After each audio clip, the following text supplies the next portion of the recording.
भगवान रामचंद्र मध्य गोटे बेंग को मागिथिले क्षमा। भगवान राम एमिति क्यों भूल करथिले जे बेंग भली एक तुच्छ प्राणी को क्षमा प्रार्थना करथिले।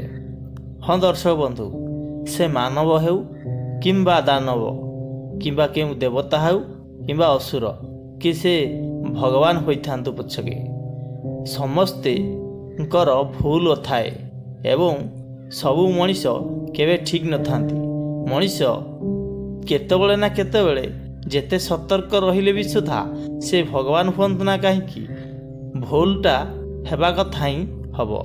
सेही बड़ी भगवान रामचंद्र मध्य एक भूल करथिले एवं सेथिपाई से एक तुच्छ प्राणी बेंग को भूल बा क्षमा प्रार्थना करथिले।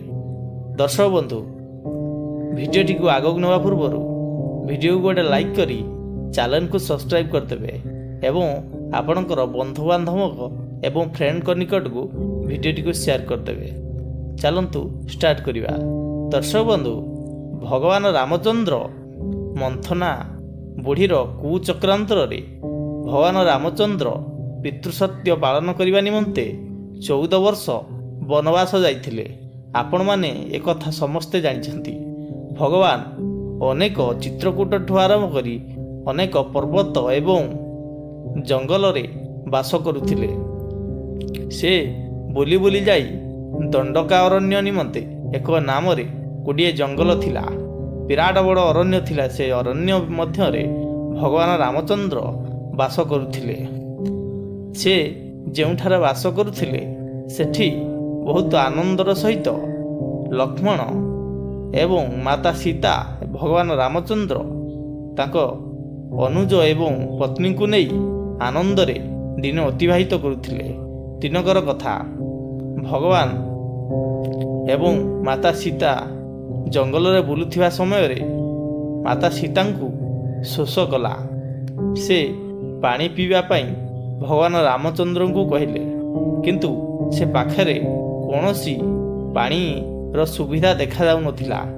बहुत दूरियारू टिके कुळु कुळु साउंड सुबुथिला। तो भगवान रामचंद्र माता सीता को कहले से दूर रे गोटे झरणा अछि प्राय, जहाँ सेथिपाई का पानी रो शब्द शुभा जाउची। भगवान रामचंद्र एवं माता सीता लक्ष्मण को सांगरे धरी सही झरणा सम्मुखरे बाहरी गले। एमिति चालू चालू जाई झरणा निकट रे पहुँचिले। से चलिबा समय रे से तलकू आउ लक्ष्य करि नाहंती। जाई जाई सही एक बेंग उपरे मड़ा पकई देथिले। तो बेंगटी सेही माटी सहित पूरा मिसी जाई चापी होई जाई रही पड़िथिला एवं से श्रीराम श्रीराम बोली ता मुखरे उच्चारण करुतिला। सेतेबेले भगवान रामचंद्र काहींकी तांको मन टिके विचलित हो उठिला एवं से लक्ष्मण को कहले, किए मते एमिति स्मरण करुची।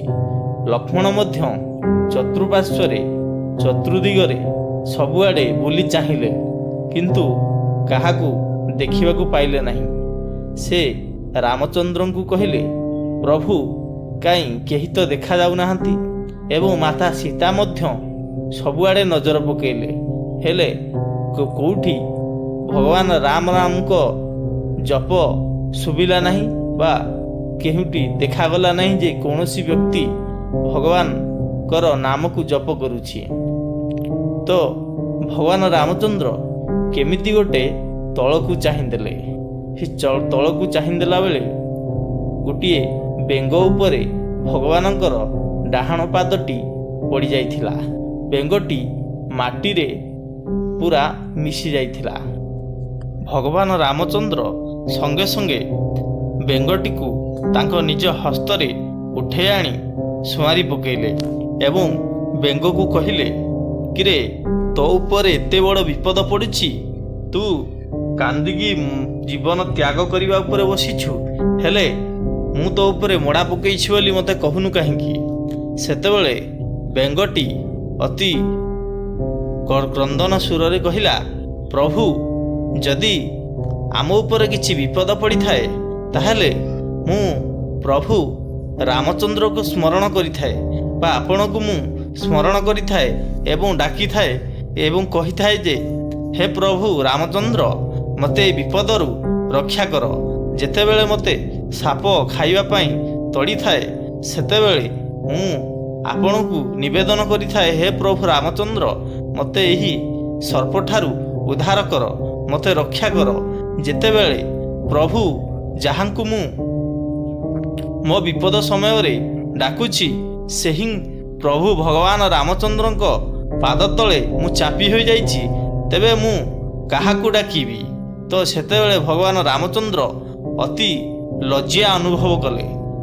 ତ ସେ ବ୍ୟଙ୍ଗକୁ ସଙ୍ଗେ ସଙ୍ଗେ ତାଙ୍କର ଦୁଇ ହସ୍ତ ଯୋଡ଼ି କ୍ଷମା ପ୍ରାର୍ଥନା କଲେ ଏବଂ ବ୍ୟଙ୍ଗକୁ ପୁନର୍ବାର ଆଉ ଥରେ ନିର୍ଜୀବରୁ ସଜୀବ କଲେ।